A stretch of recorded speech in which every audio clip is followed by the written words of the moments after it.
നമ്മുടെ വിദ്യാഭ്യാസ മന്ത്രി വി ശിവൻകുട്ടിയെ കാണാൻ കുറച്ച് കുഞ്ഞ് അതിഥികൾ എത്തിയിട്ടുണ്ടല്ലേ. ആരൊക്കെയാണെന്ന് ചോദിക്കുകയാണെങ്കിൽ നമ്മുടെ ശ്രീകാര്യം ഗവൺമെൻറ് ഹയർ സെക്കൻഡറി സ്കൂളിൽ പഠിക്കുന്ന അഫ്ഗാൻ കുട്ടികളാണ് തിരുവനന്തപുരം റോസ് ഹൗസിലെത്തി മന്ത്രിയെ കണ്ടത്.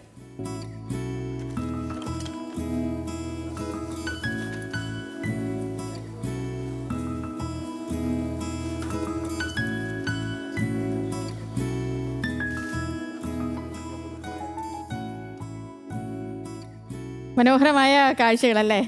ഹാൻസ് ഉണ്ട് വിവരങ്ങളുമായിട്ട്. ഹാൻസെ, മന്ത്രിയപ്പൂപ്പനും കുട്ടികളും ഹാപ്പിയാണോ? നമുക്കിപ്പം ദൃശ്യങ്ങളിൽ പാർവതി ചേച്ചി അടക്കം കാണാൻ പറ്റുന്നുണ്ട്. തീർച്ചയായും സേതു, രാവിലെ സേതു മോർണിംഗ് ഷോയിൽ പറയുന്നുണ്ടായിരുന്നു രാവിലെ മൊത്തം നെഗറ്റീവ് വൈബ് തരുന്ന വാർത്തകളാണെന്ന്. പക്ഷെ അതിനിടയിലാണ് പോസിറ്റീവ് വൈബ് തരുന്ന ഒരു വാർത്തയുമായി മന്ത്രി വി ശിവൻകുട്ടി തന്നെ എത്തിയിട്ടുള്ളത്. ഇപ്പോൾ ഞാനുള്ളത് മന്ത്രിയുടെ ഔദ്യോഗിക വസതിയായിട്ടുള്ള റോസ് ഹൗസിലാണ്. ഇവിടെയാണ് അല്പസമയം മുമ്പ് അഫ്ഗാനിസ്ഥാനിൽ നിന്നുള്ള മാതാപിതാക്കളും കുട്ടികളും അടക്കമുള്ളവർ ഇവിടെ എത്തിച്ചേർന്നത്. ഷെഫീഖ് റഹീമി, സർഗോണ റഹീമി ദമ്പതികളുടെ 5 കുട്ടികളാണ് ഇവിടെ മന്ത്രിയെ കാണാനായിട്ട് മന്ത്രിയുടെ ഔദ്യോഗിക വസതിയിലെത്തിയിട്ടുള്ളത്. മാർവ, അഹമ്മദ് മൊസമൽ, അഹമ്മദ് മൻസൂർ, അഹമ്മദ് മഹർ, മഹനാസ്, ഇവർ 5 പേരുമാണ് ഇവരുടെ കുട്ടികൾ. ഇപ്പോൾ അവർ പ്രഭാത ഭക്ഷണം മന്ത്രിയോടൊപ്പം കഴിച്ചുകൊണ്ടിരിക്കുകയാണ്.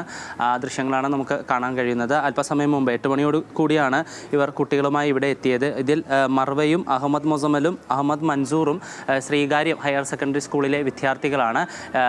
ഷെഫീഖിൻ്റെ മൂത്ത കുട്ടി 6 സേതു കേട്ടില്ല, ചോദ്യം വ്യക്തമായില്ലേ സേതു? അല്ല, ബ്രേക്ക്ഫാസ്റ്റ് എന്താണെന്ന് അറിഞ്ഞോന്നേ. ബ്രേക്ക്ഫാസ്റ്റ് ഇഡലിയും സാമ്പാറും ഉണ്ടെന്നാണ് പ്രാഥമിക നിഗമനം. ഒരു ഭക്ഷണം കഴിച്ചുകൊണ്ടിരിക്കുന്നതുകൊണ്ട് നമ്മൾ അകത്തേക്ക് പ്രവേശിച്ചില്ല. പക്ഷെ അതിനോടൊപ്പം തന്നെ നമുക്കെല്ലാവർക്കും മന്ത്രി നല്ല മധുരമുള്ള പായസവും തന്നിരുന്നു. അതൊക്കെ ഞങ്ങൾ കുടിച്ചു. ബാക്കി അവർ ഭക്ഷണം കഴിച്ചുകൊണ്ടിരിക്കുകയാണ്. അപ്പോൾ ഞാൻ നേരത്തെ പറഞ്ഞതുപോലെ തന്നെ 3 പേരാണ് ശ്രീകാര്യം സ്കൂളിൽ പഠിക്കുന്നത്. വളരെ രസകരമായ ഒരു സംഭാഷണമായിരുന്നു മന്ത്രിയോടൊപ്പം ഉണ്ടായിരുന്നത്. മന്ത്രി മലയാളത്തിലാണ്, നല്ലോണം മലയാളം അറിയാം അവർക്ക്. അപ്പോൾ മലയാളത്തിലാണ് മന്ത്രി സംസാരിച്ചത്. പ്രധാനമന്ത്രിയുടെ പേര് ചോദിച്ചു, നമ്മുടെ മുഖ്യമന്ത്രിയുടെ പേര് ചോദിച്ചു മന്ത്രി. അതിനോടൊപ്പം തന്നെ വിദ്യാഭ്യാസ മന്ത്രിയുടെ പേര് അറിയുമോ എന്നും കൂടെ മന്ത്രി ചോദിച്ചു. പക്ഷെ അപ്പോൾ പ്രൈം മിനിസ്റ്ററുടെ പേര് അവർ കൃത്യമായി പറഞ്ഞു. പെട്ടെന്ന് പറയാൻ പറ്റി അവർക്ക്, കാരണം ഹിന്ദിയും കൂടെ കുറച്ചുകൂടെ വശമുണ്ട് കുട്ടികൾക്ക്. പക്ഷേ ചീഫ് മിനിസ്റ്ററുടെയും വിദ്യാഭ്യാസ മന്ത്രിയുടെയും പേര് ചോദിച്ചപ്പോൾ ചെറുതായിട്ടൊന്ന് പരിങ്ങി. കാരണം മലയാളം പേരുകൾ പഠിക്കാൻ കുറച്ച് ബുദ്ധിമുട്ടാണെന്നാണ് കുട്ടികൾ പറഞ്ഞത്. പക്ഷെ എന്നാലും വളരെ രസകരമായ ഒരു സംഭാഷണമായിരുന്നു കുട്ടികളോടൊപ്പം ഉണ്ടായിരുന്നത്. ഇപ്പോൾ അല്പസമയത്തിനുള്ളിൽ അവർ പോകും. ഈ മാതാപിതാക്കൾ ശ്രീകാര്യത്ത് പഠിക്കാൻ എത്തിയേ റീസർച്ച് സ്കോളർമാരാണ്.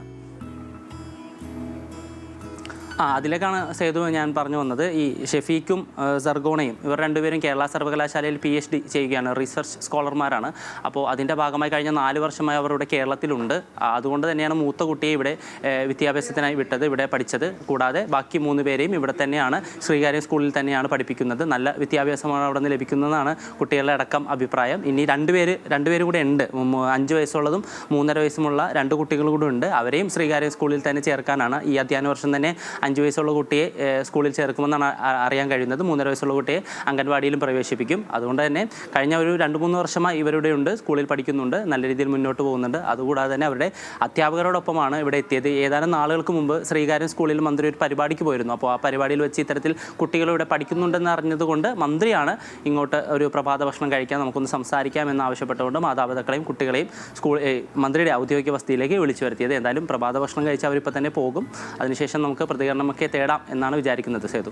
ഓക്കെ ഹാൻസേ, ശരി. അപ്പോൾ ആ പ്രതികരണമൊക്കെ വരുന്ന മുറയ്ക്ക് വീണ്ടും ഹാൻസിലേക്ക് വരാം. പറഞ്ഞ പോലെ നല്ല സന്തോഷം തോന്നുന്ന കാഴ്ചകളല്ലേ. മന്ത്രി അപ്പൂപ്പനെ കാണാൻ വേണ്ടി കുഞ്ഞ് അതിഥികളെത്തി, അതും അഫ്ഗാനിലെ കുട്ടികൾ. അവർ വന്നിട്ട് നമ്മുടെ ഇവിടുത്തെ സ്കൂൾ, നമ്മുടെ സർക്കാർ സ്കൂളിൽ പഠിക്കുന്നു. ആ സ്കൂളിനെ കുറിച്ച് അവരെ വളരെ മനോഹരമായ അഭിപ്രായങ്ങളൊക്കെ പറയുന്നു. മന്ത്രിയെ കാണാൻ വരുന്നു, മന്ത്രിക്കൊപ്പം അവർ പ്രഭാത ഭക്ഷണമൊക്കെ കഴിക്കുന്നു. ഭയങ്കര നല്ല പോസിറ്റീവായിട്ടുള്ള കാഴ്ചകൾ തന്നെയാണ്. അപ്പോൾ ഹാൻസാണ് അവിടെ നിന്നുള്ള കാഴ്ചകളൊക്കെ പ്രിയപ്പെട്ട പ്രേക്ഷകരിലേക്ക് എത്തിച്ചത്.